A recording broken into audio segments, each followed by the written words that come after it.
We are less than 2 weeks away from what will now be Clay Day, Clopening Day, Homespuning Day, whatever you want to call it. The Mets have announced, and Carlos Mendoza has announced, that Clay Holmes will be the opening day starter for the New York Mets when they go to Houston, when they go to H-Town on March 27th. This is Mets Daily. I'm your host, Jake Brown. Smash that thumbs up right now on the video. Subscribe to Mets Daily. We drop every weekday a brand new show, so subscribe to the channel. Follow me at Jake Brown Radio. Subscribe to my YouTube at Jake Brown Radio. And follow us on X, or Twitter as we still call it, at Mets Daily Show. Clay Holmes, the big news of the day. And, you entered spring training with the thought of Clay Holmes is probably your number 3 or number 4. Then Frankie Montas went down. Then Sean Manaea went down. And you're thinking to yourself, this could end up being a competition between Kodai Senga and Clay Holmes for the opening day start. And Clay Holmes has looked so magnificent so far through spring. 9 2/3 innings, hasn't given up a run. And more importantly, his stuff has looked good, and he's come out of it healthy. Knock on wood that he stays healthy. And that's been the key here, is that his stuff and his added kick change and his added four-seamer and just all the new pitches he's added to his arsenal have showed you, hey, you know what? Clay Holmes deserved this. And for all the naysayers and people want to laugh, they're like, have fun with Clay Holmes as your opening day starter. First off, to the Yankee fans saying that, the Yankees were without Garrett Cole, they're without Luis Hill, they're without Giancarlo Stanton. The Yankee season could be up in flames on March 14th. So I don't want to hear that from Yankee fans, because you got your own things to worry about in the Bronx, and that team right now is in shambles. So to the non-Yankee fans, I'll say this. Why not? It's opening day. The Mets, as you can see below, is this Anthony DiComo tweet right there. Opening day, the Mets are used to having guys hurt. Look, last year, it was Jose Quintana as the opening day starter. In 2022, it was Tyler McGill. So the Mets have had guys start, that you would never think of starting opening day. It matters who's starting game 1 of the playoffs. And it doesn't matter on March 27th that maybe your best pitcher's not out there.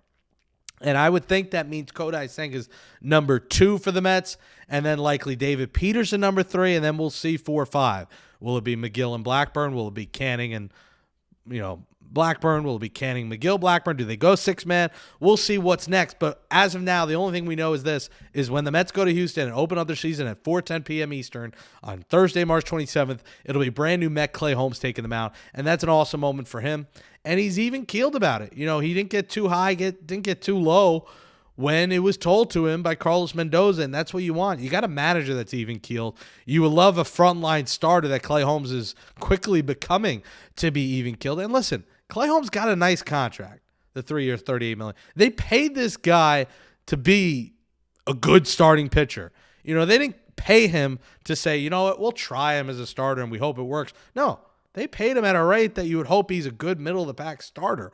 And the Mets now, after what they've seen in spring and his stuff, hey, maybe this could have been a genius move. And the Jeremy Hefner pitching lab can't get overlooked. Luis Severino just said on a podcast with Foul Territory, he talked about the Mets, how the Mets, coaching staff worked was the best he's ever seen. The trainers, the nutritionists, what they did with the Mets was far beyond what happened with the Yankees and any other team. And that continues to show you it's more than just family with the Mets and money being thrown around. This organization is doing it right. And pitchers are raving and all players are raving about what the Mets are doing from top to bottom. And that includes getting your body right, getting your health right. And sure, there's been some injuries early on, but the fact that Luis Severino said what he said, and think about it, he just got paid a record deal by the A's. He was a lifetime Yankee before that, and he comes out and says, hey, what the Mets are doing is far beyond anywhere else I've ever played. That is a testament to what's going right in Mets land and why fans are fired up and why we talk so passionately every day on Mets Daily about this team. Things are in the right direction, and Clay Holmes could end up being a part of it, and let's hope it works. He failed at times as a closer for the Yankees. That is a high-leverage role. Opening day it's a high-leverage role, but he's not going to be the Mets ace. Sean Manaea probably would have been slated for the opening day start. Senga's getting right still. But if Senga does go game 2 and the Mets go with a 5-man to open the season, the schedule would slate that Senga would likely start the home opener. It's too early to project that far, but it would be pretty cool to see Kodai Senga and the Ghost Forkball out there on Friday April 4th in the home opener, which, by the way, it's 3 weeks from today. At this moment, as I'm recording this, we'll be at Citi Field, a 3:10 p.m. game, watching Juan Soto get introduced. And for the 22nd year in a row, I'll be there with my dad, father-son tradition, at the Mets home opener. And we can't wait for that. So shout out to Clay Holmes and shout out to my tradition with my dad at the home opener. Out in left field might not be Brandon Nimmo, though. Brandon Nimmo today saying on Friday, March 14th, as we record this, before St. Patrick's Day on Monday, he's at 80%. Remember earlier on he was at 91, 92%, and there's something he wears in his chest that he tracks that. Well, he's at 80%, and I'm telling you, it's not a good sign. This is a guy who's dealing with the plantar fasciitis, but this one's about his knee soreness. And he said to the media today he should be ready at the very least to DH on opening day, but he's not sure if he'll be prepared to play the outfield. He's working towards that goal, but he still feels soreness and pain in his knee and estimates he's at 80%. I've mentioned this before on here. The Mets are going to have to consider, giving Nimmo days off or DHing him. And that's why you're probably going to end up keeping Starling Marte. Hey, you worry about Starling Marte's knee as well, because there's time he's going to play the outfield. Remember, Jesse Winker is also a corner outfielder. I think there's going to be a lot of times you might see against a righty, Winker in left field and Nimmo DHing, and against a lefty, maybe you see Marte in left field and Nimmo DHing, at least early in the season until Nimmo's knee gets right. But the Mets have to make sure they're careful about this. There's no need. I know he's a better defender than Winker and Marte, but there's no need for them to constantly put him out there in left field. That's why you have Winker and Marte, corner outfield guys. That's why you have a Tyrone Taylor who can also play the corner outfield if you have Siri in center some days and Taylor in left. The Mets do have options when it comes to the outfield. And hey, if Alexander Canario makes the roster, he is another option. In the back of their minds, when the Mets got Alexander Canario in that trade with the Cubs, they did that with the thinking of, hey, Brandon Nimmo might not be able to play 150-plus games in left field. We might need reinforcements. So it's not the worst thing in the world, but it is something to keep an eye on and something to be a little bit concerned about. Are you concerned about it? Let us know in the comments below here on Mets Daily about Brandon Nimmo. Nimmo's a big part of this team. Listen, this is the guy who's going to be in the middle of this order. And we're talking about our cleanup hitter, number 5 hitter, Brandon Nimmo. And you just hope that he could stay out there, and you hope his knee doesn't get bothered in the batter's box and running the bases. It's going to be something to monitor. The Mets are going to be very smart with this and make sure they don't keep him on his feet too much in the outfield. And I think Winker, Marte, Canario, Taylor, Siri, these guys could end up playing a large amount of games in the outfield. It wouldn't shock me if Brandon Nimmo is a DH for 50 games this year. It would not shock me in the slightest. Brandon Nimmo is part of a magical 2024 Mets team, and the Pursuit Part 1 dropped on the Mets YouTube on Friday about the OMG Mets. And really, it's about the pursuit of Soto, but Part 1 didn't really get there. At the end of it, I think they started to get there, but it was a lot shorter. Listen, it was great to relive the moments. We've done it. They've had all sorts of documentaries. We had the 2024 Mets yearbook. But Part 1 didn't really get into anything Juan Soto. It got into what they did last year. And just to touch on that, the moments were remarkable, and they really touched on that last game in Atlanta and how special that game was. The back and forth, the Nimmo homer. Nimmo talked on a podcast about kind of his tongue out in reaction to Michael Harris, who was smack talking them and had his tongue out. He put his tongue out back. So that was petty Brandon Nimmo, which we love to see him. And listen, another reason we want to see Brandon Nimmo on the field. He's a good player. He could be petty. He could be good. He could hit clutch hits.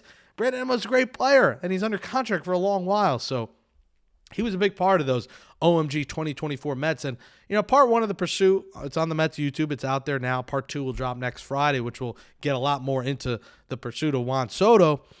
It touched on all those moments and what that team did, the team meeting, the resiliency, and it really was something out of a storybook. And there's a reason there's all these specials about it, because it's one of those seasons you'll never forget for the rest of your life. And the team didn't even win the pennant.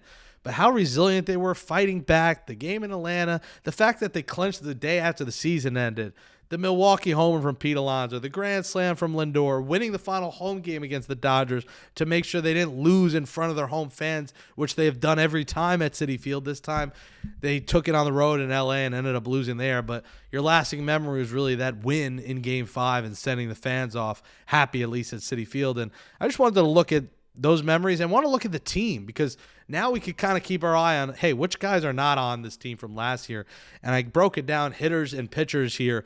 Obviously, Candelita's no longer. JD Martinez was a good player, but I think age got the best of him. Harrison Bader, solid, but again, wasn't great offensively. Didn't play a ton of games. Eddie Alvarez was a pinch runner, and DJ Stewart, it's a addition by subtraction that he's no longer on this roster or in the minor leagues. Pitchers, Quintana was great. He's gone. That's a tough one to lose. Luis Severino, I don't think was worth paying that money. I think he had a great year, but don't know if he's going to replicate it. Phil Maton struggled down the stretch. Adam Ottavino, another addition by subtraction. Brooks Raley's a guy that's still out there. Keep an eye on. Maybe the Mets, before the season begins, they end up picking up Brooks Raley. Wouldn't hate adding him if you could get him for $1 million coming off that Tommy John surgery. And then Alex Young, which you could live without Alex Young. But the Mets will look a little different. But as you see, that's not a huge list, and it's not a game-changing list. So while the OMG Grimace Mets may not live on, a lot of this roster lives on. And there's a lot of names from last year's team that are back. There's chemistry that will still be ignited. And I think it's a reason to be excited about this Mets team. Be ready, for 2 weeks, 13 days, opening day where Clay Holmes, congratulations to him, and that kick change, take the hill in Houston. 3 in Houston, 3 in Miami, and then the New York Mets come home for Mets Blue Jays 2 weeks from today for the home opener. Can't wait. Baseball. Just give me a $40 surf and turf Pat LaFrida sandwich and baseball. And I can't wait to be back at the ballpark and can't wait to see you there and can't wait to keep hosting Mets Daily when the season comes along. I hope you all have a great weekend. We'll be back on Monday, barring any news over the weekend. I'm Jake Brown. Smash that thumbs up on the video. Let us know in the comments, what do you think about Clay Holmes as the opening day starter? And are you concerned about Brandon Nimmo's knee? And he might not be ready to play the outfield on opening day. Let us know. Have a great weekend, everybody. This is Mets Daily. I'm Jake Brown at Jake Brown Radio, and we'll talk to you on Monday. Thanks for watching Mets Daily.